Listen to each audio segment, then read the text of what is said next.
comes to addressing privacy and confidentiality issues in a SART, I think it's often both a strength for SARTs that they are multidisciplinary, so that they bring together law enforcement and the advocate community and a prosecutor and maybe a healthcare provider or school representatives. I mean, every SART is different, and every profession, and depending upon funding, sets of professionals are governed by very different privacy and confidentiality obligations. So some clashes or differing perspectives are inevitable because these individuals have different perspectives, different obligations, and having that conversation at the very outset and repeatedly, because there's turnover, people forget, etc., is so critical to SARTs being able to work together.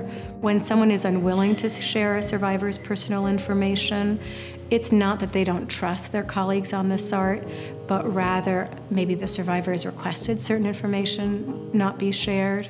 Maybe they're funding the federal laws, such as the Violence Against Women Act, the Family Violence Prevention Services Act, or the Victims of Crime Act, all of which have confidentiality provisions, prohibit them.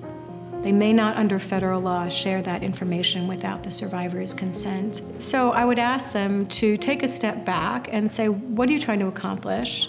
And what are the different avenues for trying to accomplish that? And start by building trust, recognizing that everyone who comes to the table has something important to bring, and that you aren't always going to be advancing your goals by sharing survivors' personal information.